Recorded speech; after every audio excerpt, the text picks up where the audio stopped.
Blessed are the eyes that see what you see. For I tell you, many kings and prophets have desired to see what you see, and have not seen it. To hear what you hear, and have not heard it. I thank you, Father, for hiding these things from the learned and the wise, and revealing them to the innocent and the simple. The French Defense Ministry says France used cruise missiles for the first time against the Islamic State during strikes in Iraq on Tuesday. Scalp long-range missiles were launched from French fighter jets based in the United Arab Emirates and in Jordan.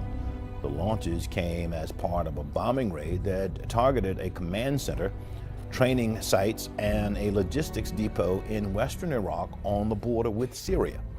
French media say the missiles were used for the first time in Libya in 2011, and they cost about 850,000 euros each.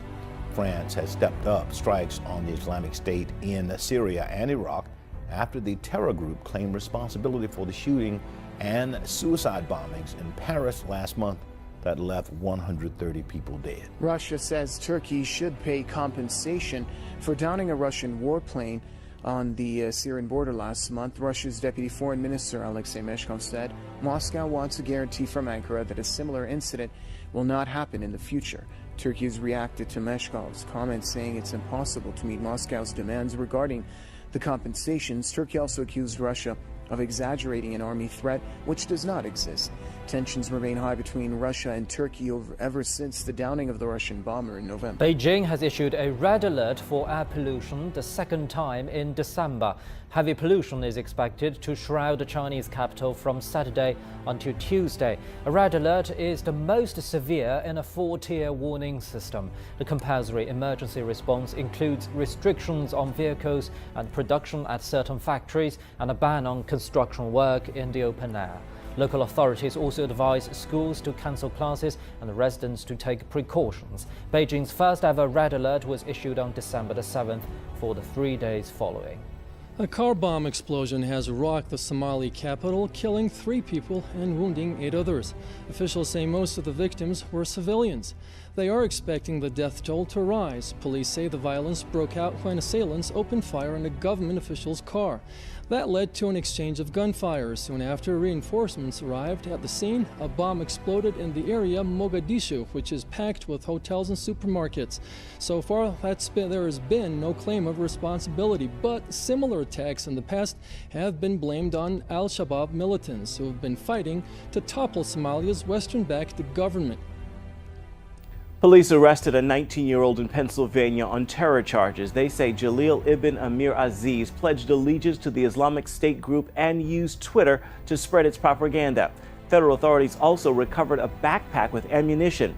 The supplies suggest he might have been plotting an attack. The bag also contained a high-capacity magazine loaded with ammunition, a modified kitchen knife, a thumb drive, a tin filled with medicine, and a face mask similar to those worn by Islamic State militants. Turkey's President Recep Tayyip Erdogan said Thursday that fighters from the Kurdistan Workers' Party, or PKK, would, in his words, be annihilated. Turkey's state-run Anadolu news agency has said security forces were in hot pursuit of militants in those towns near the Syrian and Iraqi borders. The towns were placed under curfew on Monday before an assault involving 10,000 police and troops backed by Turkish tanks. A 2-year ceasefire between the PKK and Ankara fell apart in July, shattering peace talks and reviving a decades-long conflict. Beijing has slammed the U.S. for flying a military jet over a Chinese-built artificial island in the South China Sea. In a statement by China's defense ministry, Beijing called Washington's move a serious military provocation. It says such actions render more complex and even militarized conditions in the South China Sea. Last week, a B-52 bomber flew within 2 nautical miles of a Chinese-built artificial island. The U.S. said the bomber mistakenly ran off course and that the Pentagon is investigating the incident. agreement. The dispute between the U.S. and China over the islands has heated up in recent months. Washington believes the construction of the Sandy Islands is part of Beijing's efforts to militarize international waters. There are now more than 20 million refugees in the world, and Europe is facing its worst refugee crisis since World War II. Almost 1 million refugees have flooded into Europe this year, 5 times the number last year. Nearly half of them are from Syria. This year, 706 people died at sea on the treacherous journey to Europe. Meanwhile, Greeks and migrants took to the streets of Athens on Friday, calling on European leaders to stop erecting fences and to open borders for refugees and migrants. Some 1,000 people joined the rally, which was organized by human rights activists, migrants associations, and leftist groups to mark the day. We want the borders to open. We want a legalization of the migrants so that they can have rights. We want the EU to stop military operations that force people to flee their countries and drown in the seas. All of these are murders and they must be stopped. We are demonstrating today on December the 18th, which is International Migrants Day, demanding borders to be opened, to bring down the fence in Evros, and to change the policy of closed borders. Saudi Arabia continues its deadly airstrikes on Yemen, violating a recent UN-brokered ceasefire. The latest Saudi air raids targeted Sada province, killing at least 23 people. The attacks indicate that Riyadh has refused to comply with the terms of the ceasefire reached in Switzerland on Tuesday. Elsewhere, forces loyal to the former Yemeni regime seized the city of Hazm, the capital of Jawf province. In response, Yemen's Ansarullah fighters and allied army units fired a missile at a Saudi base in Marib province, killing at least 120 Saudi troops and their mercenaries. Earlier, Yemenis fired ballistic missiles at a Saudi military installation in the Najran region inside the kingdom. More than 7,300 people, mostly civilians, have been killed in Saudi Arabia's onslaught against Yemen since March the 26th. Winter doesn't officially begin until Tuesday, but winter weather is already a problem on both sides of the country. Heavy rain is falling along much of the Pacific coast, causing mudslides as far south as the Hollywood Hills. And as Marley Hall reports, snow is finally falling in parts of the Northeast where they've been waiting for it. Nearly 2 feet of lake-effect snow blanketed upstate New York. In the town of Constableville, 24 inches and counting. In Buffalo, a city known for snow, the wait for winter is over.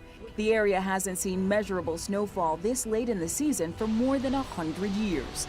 The National Weather Service says up to a foot of snow could fall there before the weekend is over. I can't feel my toes. In northwestern Washington state, the snow took many by surprise, including the State Patrol. We just have a lot of snow out here on the roads and we have to turn everybody around. Bad news for skiers stuck behind road closures trying to get to the slopes, and cause for celebration for those who made it. It's great. Yeah, it's really nice. But in Florence, Oregon, landslides turned deadly. A 70-year-old woman was killed Friday when a flood of dirt, trees, and debris hit her home. 2/3 of the residents have gone down the ravine. They're evacuating. In nearby Newport, landslides damaged several more homes after a hillside gave way. Fire Chief Robert Murphy says crews rushed to evacuate residents. This is one of the more significant ones that we've had in Newport that I can remember.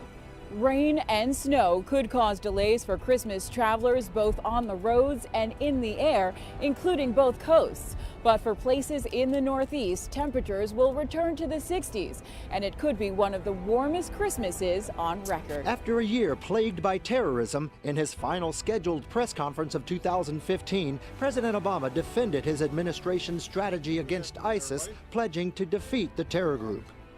We're going to do so by systematically squeezing them, cutting off their supply lines, cutting off their financing, taking out their leadership, taking out their forces, taking out their infrastructure. But he admits the ISIS-inspired lone wolf attacks, including the killing of 14 people in San Bernardino this month, are tough to detect, and the administration is consulting with the tech community to figure out better ways to track suspected terrorists. We're going to have to recognize that no government is going to have the capacity to read every single person's text or emails or social media. At least 3 times over the last 2 weeks, the president has tried to reassure anxious Americans that intelligence agencies are on the job, but Americans will need to remain vigilant. The president says he is not giving up on shutting down the detainee facility at Guantanamo Bay, something he called a magnet of jihadi recruitment. By early next year, we should have reduced that population below 100. He also thanked Congress for putting partisanship aside and passing a $1 trillion spending bill to keep the government funded for much of 2016. We've gotten kind of used to last-minute crises and shutdown threats and so forth, and this is a messy process that doesn't satisfy everybody completely, but it's more typical of American democracy. After the news conference, the president signed the budget bill, and the president commuted the sentences of more than 90 nonviolent drug offenders. He also talked about criminal justice reform in the coming year. He'll spend the next 2 weeks in Hawaii relaxing as much as any president can. Anthony? Greg Boswell in Washington. Thanks.